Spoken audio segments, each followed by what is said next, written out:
over and over, because every time the trigger comes, your thinking brain is suspended. You can't make a rational decision. Every decision you will make is emotional, and it will be a product of the memory, the implicit memory that your emotional brain stored from the traumatic event. You see that? So if we understand that, then we can move forward. On this slide, I mentioned the other areas that trauma could impact.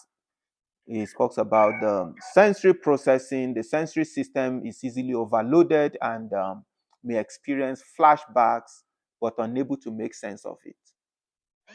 So many times, because this brain damage is, by the way, it's brain damage that is reversible. It's reversible. That's why intervention is needed, but it's not going to reverse by itself.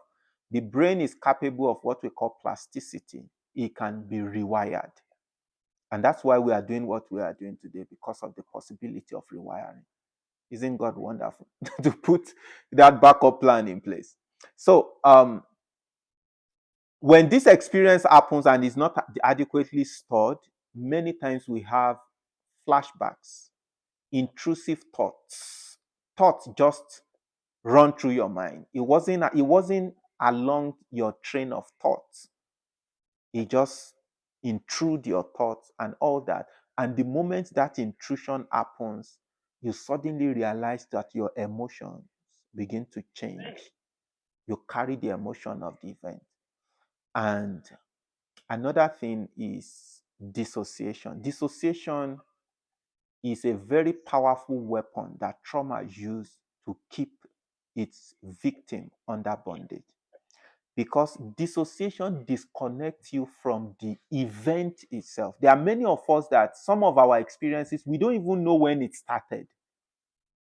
We don't know. We just found ourselves doing certain things. And we are wondering, how did I become like this? How did I find myself in this place? We can't connect it to anything of the past. And you are saying, you could say that, no, this one is not a trauma response, because I can't remember going through a traumatic experience or event and all. But it could also be dissociation, because dissociation disconnects thoughts, feelings, and behaviors. So the memories of traumatic experiences, they are fragmented. They are lost in transit. So you can't connect it. It's an experience that I have had myself. There are things that I could not connect with any event, but I could see the symptoms.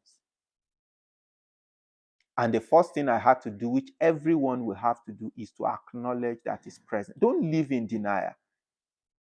In fact, the Bible says if you confess your sin, it's a spiritual principle and a physical principle. You need to come to the place of acknowledgement before you can even confess. You don't confess what you are yet to acknowledge.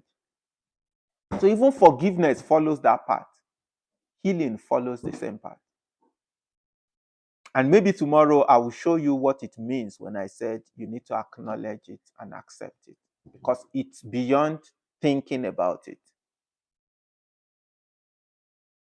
Another thing is the cognitive difficulties. Of course, we know that it affects memories and all. We have it affects our self-concept and identity behavior. It gives us a different kind of identity. You see, you know, there are people that would say, where I came from, we are angry people. Nobody was created to be an angry person. Anger is an emotion that is meant to be expressed under or within the confines of a certain condition. There has to be boundaries to emotions. And the moment trauma happens, there are some emotions that will be magnified. Their boundaries will be taken away. And there are some emotions that will not even have the opportunity to find expression. Self-protective behavior.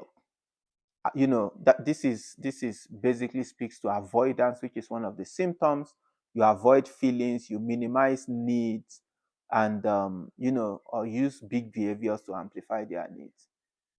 what is not, you exaggerate the way you feel just so that the needs can be met, or you just choose not to talk about it because you feel like you don't want to be a burden to people. And we have all kinds of excuses for these behaviors that will make it sound touch and make you feel like, yeah, he's a person of integrity, but the person is dying within. And we also have emotional regulation difficulties. I think this is the biggest of them, which is emotional dysregulation. I speak to that as well. Emotional dysregulation could be an hyper or hypo. It could be an outburst of the emotion, or it could be the over suppressing of the emotion. And it's easy to overlook the one that over suppress. You might see the person as quiet, as easygoing and all that, and you may not know that the person is dying within. But if you are the person, you know that this is not who you are. This is not how you want to live your life. You are Something is happening within that if you have a way of escaping from, you'll be able to escape from it. But the people that um their hyper is visible and all that, and you can give it all kinds of names as well, as anger problem and all that, stuff like that, is because of the emotional dysregulation. And many a times the things that they burst out on is not really what it is because of what happened in the past and the wound that it left behind. Now that leads me to this statement that I'm about to make, which I believe if you follow me, you will agree with me, that trauma is actually a limitation, a constriction, or narrowing of human experience. It keeps you in a constant survival mode. It deprives you of the opportunity to explore other areas of your life and just focus your life on one thing alone. Whereas there are other expressions of your life that you may not have the opportunity to explore if intervention does not come. So it limits you. Imagine someone that burst out in anger, wrath, and all that, and suddenly you realize that it is hard to keep relationship. Suddenly you realize that it is hard to trust people. You have trust issues and the likes. And because of that, you prefer to live within than to live without, because you feel like nobody will understand you and all that. And then I'll just stick to myself. I have no friends. People don't want to hear the truth. In your own eyes, you are saying the But it's not about the truth you are saying, it's about how you are saying it. It's the emotion that accompany it. And you don't know that the isolation and the reason why you find yourself not being able to keep the relationship is something to be worried about. It's something because as human beings, we are created to flourish. As a matter of fact, to survive within the context of community. Remember, we are created in the image of God, and God exists in a community. It means God is your role model. Why will your home be different? Why would you say I just love keeping my own company? It's a trauma response.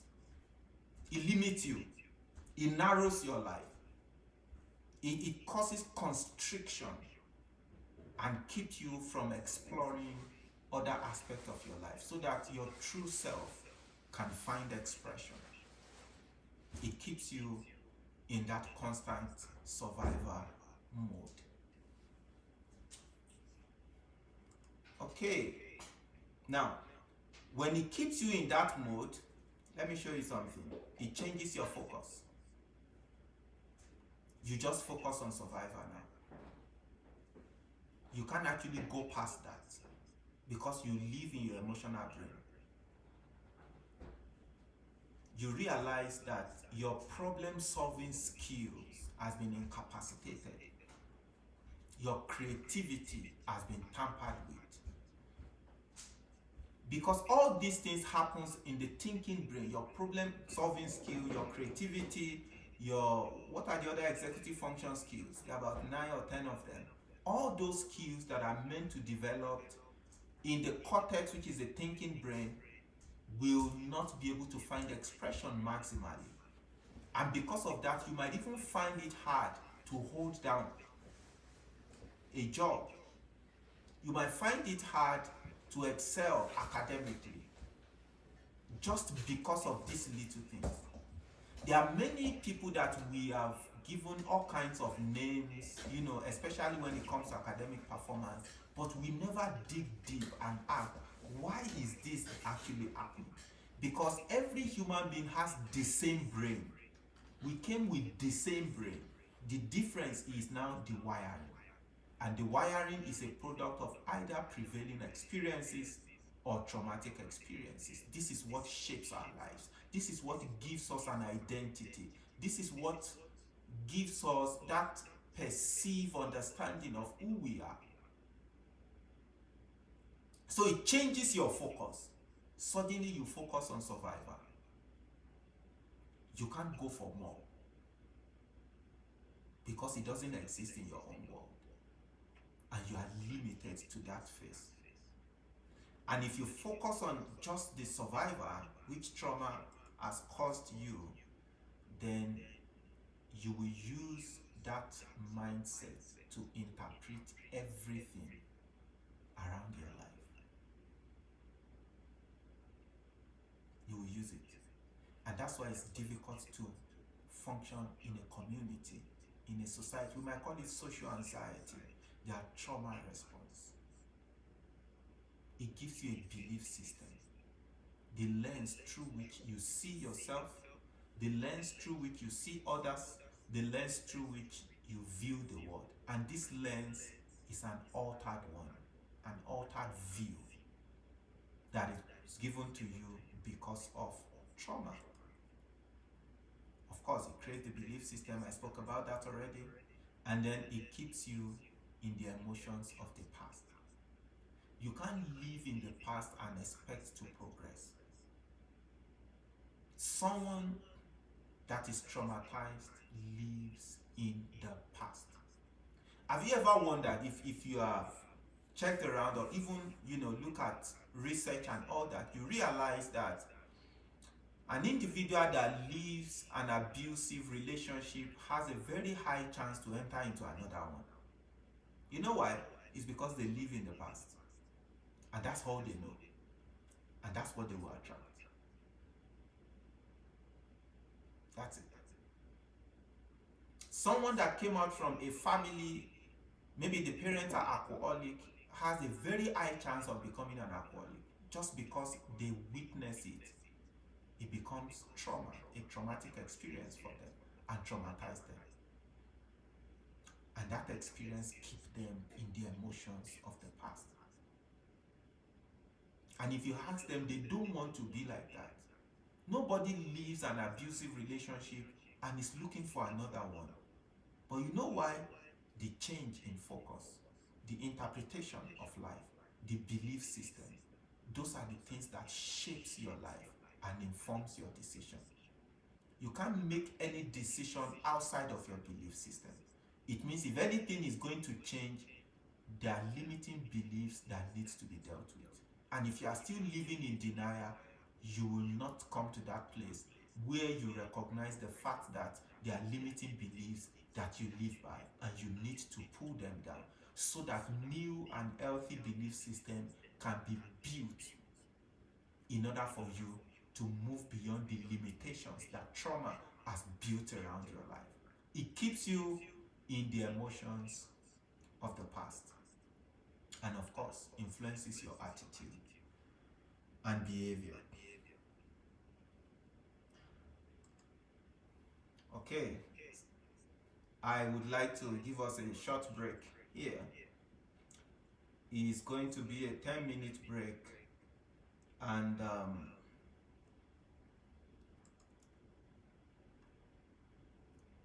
for this 10-minute break, as you can see on my screen, I have two questions here that I would like us to deliberate on in the breakout room. and it will be an opportunity for us to, you know, to relax and to express ourselves in our own unique way.